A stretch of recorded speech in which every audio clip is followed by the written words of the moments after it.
नमस्कार दोस्तों, मैं विनय दुबे मुंबई से। मेहताब आपको याद है? जी हाँ, वही मेहताब जिसके लिए मैंने वीडियोस बनाई थी और मैंने आपको दिखाया था कि छत से गिरने के बाद उसकी रीढ़ की हड्डी टूट जाती है, पैर में चोट आता है, लेकिन 1 साल तक पैसों के अभाव के बिना वो अपना इलाज नहीं करा पाता। हालात ये हैं कि उसके पैरों में सड़न हो रही है। धीरे धीरे एक युवा व्यक्ति मरने के कगार पे पहुंच रहा है। मैंने अपील की, आप लोगों ने अपनी तरफ से जो भी हो सकता था वो आपने भेजा। मेरा कर्तव्य था कि आपका दिया हुआ अनुदान उसके बेहतर इलाज के लिए उसके घर तक जाकर उसके हाथों में पहुंचाऊं और उनको बताऊं कि आप अकेले नहीं हो और पैसे की वजह से तो आपका इलाज बिल्कुल भी नहीं रुकेगा। मैं समस्तीपुर गया, मेहताब के घर गया। मैं जब मेहताब के घर पहुंचा तो मेरी आंखों से आंसू आ गए, क्योंकि उस घर के हालात बहुत ही दयनीय थे। भले ईंट लगी हुई थी लेकिन प्लास्टर नहीं थे, दरवाजे नहीं थे। 2 बच्चे थे, वो स्कूल नहीं जा रहे थे। एक बूढ़ी माँ थी जो अपने नौजवान बच्चे को धीरे धीरे सड़ते सड़ते देख रही थी।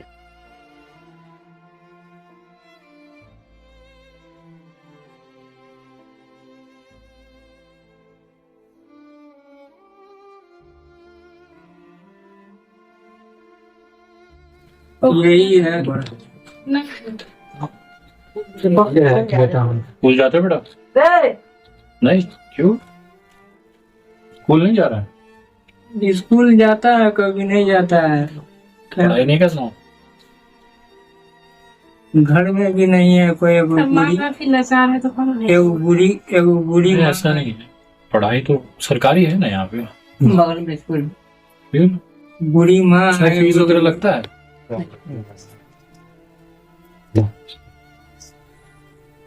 इसके लिए है, किसी ने आपके लिए अमानत दी है मुझे। 90 रुपया है। इस जगह से वीडियो बनाए थे। ये मैं भूल नहीं, मतलब ये मैंने बहुत संभाल के रखा हुआ है। वही पैसा है। ये वही नोट, ये वही है, इसको मैंने कहीं हटाया नहीं। हम देखे थे कि जो है, लेकिन वीडियो देखे तो हमको बहुत रोना आ गया। मैं खुद रो दिया था, माहौल ही वैसा था। वो मेरे साथ कभी नहीं हुआ था ऐसा। मैं काफी देर तक जो है, जहाँ पे हम लोग सब हिंदू मुस्लिम वाले लड़ रहे हैं, बिहार के थे, विनोद कश्यप नाम था उनका। पर ऐसा भी नहीं कि बहुत फॉलोवर या जानते, तो मैं खड़ा था, सड़क पे था, मैं सामने से आके ये दिए, बोले कि उन तक पहुंचा दीजिए। इससे ज्यादा जरूरी मेरे लिए ये था कि ये पहुंचना बहुत जरूरी है। मैं सोचा कि सर को बोल दूंगा कि चले जाके दे दीजिएगा, बट फिर पता ना, अपनी जिम्मेदारी है तो खुद पहुंचना जरूरी है। इलाज तो शुरू से हुआ, मगर इसको सब तर दौड़े हैं ले लेके, मगर सही जगह नहीं हुआ है ना। हाँ। दिक्कत हो गया। आदमी मेरे पास, उनको पास आदमी नहीं है। समझ गया। वकील साहब सब बताए ही थे कि कोई है नहीं घर में बैकअप ऐसा। इंडिया के सबसे बड़े डॉक्टर, अच्छे दोस्त हैं मेरे, तो मैंने उनसे कहा था कि आपका वीडियो भेजा था कि ऐसा ऐसा है। तो उनका ये था कि इसके लिए हिंदुजा अस्पताल है मुंबई में, क्योंकि उनका स्पाइन का है, रीढ़ की हड्डी से रिलेटेड है, वो कर देंगे। बट आपका जो पैर का और बाकी चीजें हैं उसके लिए मुंबई उनके हिसाब से बेहतर था। ये सब अभी त्योहार था, मैं भी इलेक्शन में यहाँ भागी रहा था। देखते हैं वीडियो। मुझे 2 महीना हो गया मुंबई गए जी। जैसे पूजा था घर में, बस उसी के लिए गया था। फिर अभी बाहर ही, तब जाऊंगा तो डॉक्टर से बैठ के प्रॉपर एकदम आपका चैनल पूरा बना दिया जाए एक बार। देखिए, हमसे प्रयास कर सकते हैं, बाकी रिजल्ट ऊपर आ जाएगा। कम से कम ये नहीं रहेगा ना कि प्रयास नहीं किया गया, डॉक्टर नहीं दिखाया गया। उतना तो आदमी के, हमको पास आदमी नहीं था, उसका उतना पैसा नहीं था, उतना पहुंच नहीं पाए। विधायक लोग पे जो है तो जो है विधायक लोग तो कम से कम 40-50 हजार रुपया चाहिए, तभी ना जाएंगे अस्पताल। कैसे चले जाएगा, इलाज करेगा तो पहले डॉक्टर पैसा न लेता। दे था इनको, ये पेट था, इतना था पेट, दे था इतना, पेट में खा ले तो 2-4 गो होता, इतना था इसको साल भर में। नहीं, ठीक है। बचपने से जो है होटले में काम किए। हाँ, आप पे खाइए बस वो शरीर बन गया था। ऊपर वाले का क्या मर्जी हुआ कि देखिए ऐसा ठीक है, आप आराम से चलते हैं। ये हमारी सबसे बड़ी जिम्मेदारी थी इसको देखना।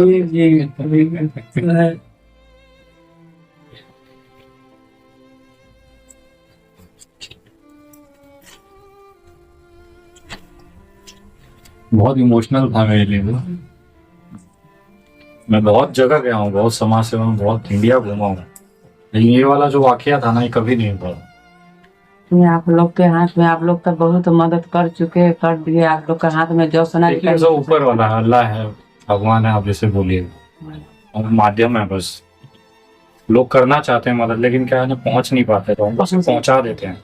भैया ऐसा मामला है, आप देख लीजिए उनको इलाज करने के लिए चलने लगे तो वहाँ समुंदर मस्ती किया जाएगा। ठीक है, क्या हम देखिए इनको स्कूल चालू कराइए।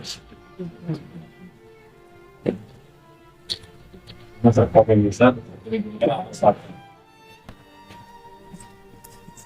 ये मत, बहुत लड़ाई लड़नी है जिंदगी में। ये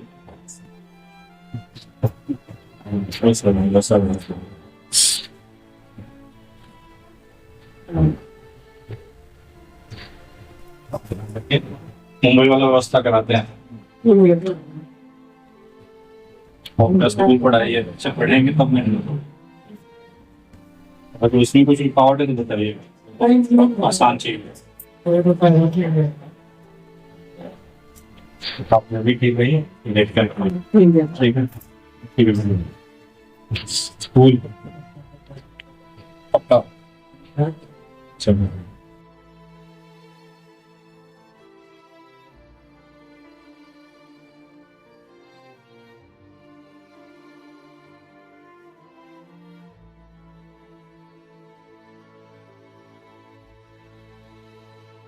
विनोद कश्यप के दिए हुए उस 90 रुपए का कितना असर हुआ आपने इस वीडियो में देखा है।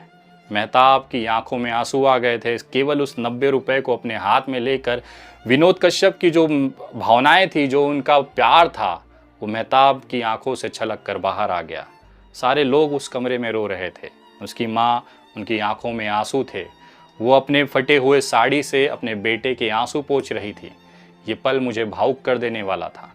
मैं जब वहाँ से निकला तो मेरी भी आंखें नम थी। लेकिन अभी भी मेहताब की मुहिम या मेहताब का जो मिशन है वो पूरा नहीं हुआ है। मेहताब की ज़िंदगी बचाना हम सबकी जिम्मेदारी है। मैं मुंबई वापस आ चुका हूँ और यहाँ के सबसे बड़े अस्पताल हिंदुजा अस्पताल में उसके इलाज की व्यवस्था करने की मैं कोशिश कर रहा हूँ। अगले 9 या 10 तारीख तक, यानी कि 9 या 10 सितंबर तक मेहताब को बिहार के ही किसी सरकारी अस्पताल में एडमिट कराने की कोशिश कर रहे हैं, ताकि वहाँ पर उसका प्राथमिक इलाज हो सके। इसलिए वो ज़रूरी है क्योंकि वो इस समय बेड से उतरने की भी हिम्मत में नहीं है। शरीर लगभग सुन्न हो चुका है, केवल हाथ, सर और आंखें चल रही हैं, लेकिन पूरा शरीर सुन्न है, बेड पे पड़ा हुआ है, धीरे धीरे सड़ रहा है। स्थानिक लेवल पर प्राथमिक उपचार मिलने के बाद हम उन्हें मुंबई ला सकते हैं और यहाँ पर उनकी बेहतर इलाज कराकर उनको पूरी तरह से स्वस्थ करने की कोशिश कर सकते हैं। मेरा काम सिर्फ कोशिश करना है, नतीजा ऊपर वाले की देन है। अल्लाह हो चाहे भगवान हो, उन्होंने जो भी उसके नसीब में लिखा होगा वो होगा, लेकिन कम से कम हम अपना प्रयास तो नहीं छोड़ सकते। मेहताब के अंदर मैंने ज़िंदा रहकर अपने परिवार को पालने की, लड़ने की जो इच्छा शक्ति है वो देखी है। वो हार नहीं मान रहा है। उसे पता है कि मेरे पास पैसे नहीं है, मेरा शरीर सड़ रहा है, लेकिन उसके बाद भी वो व्यक्ति हार नहीं मान रहा है। उस जज्बे को मैं सलाम करता हूँ। वो अभी भी लड़ने की कोशिश कर रहा है। वो हर रोज़ अपने शरीर से, अपने मर्ज से लड़ रहा है, अपने परिवार से लड़ रहा है, अपने जो आर्थिक तंगी है उससे लड़ रहा है। लेकिन उसे अपने अल्लाह पर भरोसा है कि अल्लाह किसी न किसी माध्यम से, किसी न किसी तरीके से उसे ठीक करेंगे और आने वाले समय में वो अपने परिवार का भरण पोषण करेगा। इस मुहिम को हमें कंटिन्यू रखना है। इस मुहिम को हमें अभी अधूरे में नहीं छोड़ना है। अभी तक जो आर्थिक मदद गई है उससे वहाँ पर उनके प्राथमिक इलाज चलेगा, घर की थोड़ी सी माली हालत ठीक होगी, एक निवाला उनके पेट में जाना शुरू होगा। बच्चे जो हैं, जो कितने ही दिनों के बाद भोजन पाते हैं, कम से कम वो भरपेट खाना खा पाएंगे। प्राथमिक इलाज के बाद हिंदुजा अस्पताल ले आकर इनका इलाज कराना बेहद ज़रूरी है। इस मुहिम में मैं एक हेल्पलाइन नंबर जारी कर रहा हूं, जिसमें आप गूगल पे, फ़ोनपे, पेटीएम और यूपीआई के माध्यम से सिर्फ उतना ही अमाउंट भेजिए जो आप दिन भर में बेवजह खर्चा कर देते हैं। कोई पान गुटखा खा लेता है, कोई सिगरेट पी लेता है, कोई कोल्ड ड्रिंक पी लेता है, कोई अनाप शनाप खर्चे कर लेता है, शराब पी लेते हैं। अगर उसका कुछ छोटा सा ही हिस्सा अगर मेहताब के लिए अगर आप निकाल के भेजेंगे तो यकीन मानिए उसके पैर की जो सड़न है अगर वो थोड़ी सी भी ठीक होती है तो उसका जो शबाब है वो आपको मिलेगा। मैं निवेदन करता हूं तमाम देश के लोगों से जिनके अंदर भी इंसानियत बाकी है, आप वीडियो देख के आगे चले जाइए, कोई दिक्कत नहीं है, लेकिन इस देश में एक ऐसा तबका भी है जो इंसानियत के लिए ज़िंदा होता है। अगर मेहताब की हालत देखने के बाद भी अगर आपके दिल में थोड़ा सा भी पेन ना या तकलीफ़ या थोड़ी सी भी उदासी नहीं आई तो समझिए आप इंसान ज़िंदा नहीं है। बस शरीर भले ज़िंदा रह रहा है लेकिन आपके अंदर इंसानियत ख़त्म हो चुकी है। ये वो काम है जिसके लिए हमें पैदा किया गया है, ये वो काम है जिसके लिए ऊपर वाले ने हमें धरती पे भेजा है। एक दूसरे के आंसू पोंछिए, एक दूसरे की मदद करिए। ये वो मुहिम है जिसको लेकर मैं आगे जाना चाह रहा हूँ और आप तमाम लोगों से निवेदन करता हूँ कि ज़्यादा से ज़्यादा लोगों तक ये वीडियो पहुँचाएँ और आगे आकर मेहताब के लिए मदद ज़रूर करें। UPI, फ़ोनपे, गूगल पे और पेटीएम नंबर मैं जारी कर रहा हूँ। उसमें से पहला नंबर है 9820898898, दूसरा नंबर है 9152898898, तीसरा नंबर है 9167898898। ये तीनों UPI हैं। इसके स्कैन कोड्स आपके बगल में दिख रहे होंगे, इस पर आप स्कैन कर भेज सकते हैं। हो सकता है स्कैन करने के बाद आपको एक एरर मैसेज दिखाएगा कि इस पे पेमेंट भेजना या डोनेशन करना रिस्की है, तो कृपया उसे अवॉइड करें, आप उस नंबर पर भेज सकते हैं। जब मैं मेहताब के घर से निकल रहा था कि उन्हीं के बगल के घर में एक युवा की ऐसी ही हालत और है। हाई वोल्टेज करंट की वजह से उनके शरीर में लकवा जैसा मार चुका है। कमर के नीचे का जो हिस्सा है वो लगभग काम नहीं कर रहा है। जब मैं उनको पहुंचा और उनको कुछ आर्थिक मदद करने की कोशिश की, कुछ रुपए उनके हाथ में रखने की कोशिश की तो उन्होंने लेने से मना कर दिया। मैं चौंक गया कि आखिर आज के ज़माने में पैसे को कौन मना करता है। लेकिन वो लड़का खुददार था, मुस्लिम होने के नाते उसका ईमान बिका हुआ नहीं था। उस व्यक्ति ने कहा कि सर मुझे आपसे पैसे नहीं चाहिए, अगर आप सही में मेरे हालात को देख के, मेरे परिवार को देख के थोड़ा सा भी अगर आपके मन के अंदर इंसानियत है तो मुझे एक ट्राईसाइकिल दिला दीजिए, एक छोटा सा ट्राईसाइकिल आप मुझे व्यवस्था करा दीजिए। भले ही वो छोटा सा ही हो, सस्ता ही हो, कोई दिक्कत नहीं है। मैं उस ट्राईसाइकिल पर अपने परिवार के भरण पोषण के लिए बाज़ार जाके कुछ सामान लाऊंगा, गली गली बेच कर, उस सामान को बेच के जो पैसे आएंगे उससे मैं अपने परिवार का भरण पोषण कर लूँगा। यानी कि आप मुझे एक छोटा सा रोज़गार बना के दे दीजिए, एक ज़रिया दे दीजिए ताकि मैं अपने परिवार को मेहनत कर पाल सकूं। ये वो जज्बा है उस 25 साल के युवा का जो हाई वोल्टेज तार के करंट के चपेट में आने के बाद ही बच गया, लेकिन शरीर उसका टूट गया, लेकिन उसकी हिम्मत नहीं टूटी। मैं शौक था, मैं आश्चर्यचकित था कि ये लड़का इतनी बड़ी सोच कैसे रख सकता है। जिसके घर में खाने के लाले पड़े हों, जिसके घर के बर्तन सुने हों, वहाँ पे रखे हुए अनाज की जो टोकरियाँ हैं वो खाली हैं, उसके बाद भी इस लड़के का जज्बा देखिए। वो कह रहा है कि सर मुझे आप ट्राईसाइकिल दे दीजिए और उसके बाद मैं उस ट्राईसाइकिल पे सामान खरीद के बेच के अपने घर का, परिवार का भरण पोषण कर लूँगा। मैंने उससे वादा किया है अगली बार जब मैं समस्तीपुर आऊँगा तो आपकी ट्राईसाइकिल आपके पास होगी। और मैं देखना चाहता हूँ ऐसे स्वावलंबी आत्मनिर्भर युवा को जो किसी के दया पर मोहताज नहीं है, वो अपने हाथ, अपने मजबूती, अपने इच्छा शक्ति पर वो अपने परिवार का भरण पोषण करना जानते हैं। और इस तरह के जज्बों को मैं नहीं, पूरा देश सल्यूट करता है। इस तरह की चीज़ें वहाँ पर घटी हैं, उसके लिए हम सबको आगे आकर इन जैसे परिवारों को मदद करना है। मैं कोशिश करूँगा कि बहुत जल्द मैं समस्तीपुर पहुँचूँ और वहाँ पर इन जैसे तमाम लोगों की मदद कर पाऊँ। आप भी आगे आइए, क्योंकि इंसानियत, हमें इंसान का जन्म इसी के लिए मिला है कि इस तरह के लोगों के हम आंसू पोंछ पाएँ। मैं अपना काम कर रहा हूं और एक निवेदन करूंगा कि इस वीडियो को ज़्यादा से ज़्यादा सोशल मीडिया पर, व्हाट्सएप ग्रुपों पर ज़रूर शेयर करें, उसके लिंक शेयर करें ताकि जो लोग मदद करना चाहें वो आगे और इस परिवारों को मदद पहुंच सके। मैं अपना मुहिम चला रहा हूं, अपनी तरफ से जो भी मुमकिन कोशिश है वो कर रहा हूं, बाकी आपकी इच्छा। शायद मेरे गीता में और आपके कुरान में यही लिखा है कि भूखे को निवाला देना, मरीज़ के घाव पर मरहम लगाना और प्यासे को पानी पिलाना, यही हमारा धर्म सिखाता है। उसे आप इस्लाम कहते हैं, मैं उसे सनातन कहता हूँ। अगली वीडियो बहुत जल्द, तब तक जय हिंद, जय महाराष्ट्र।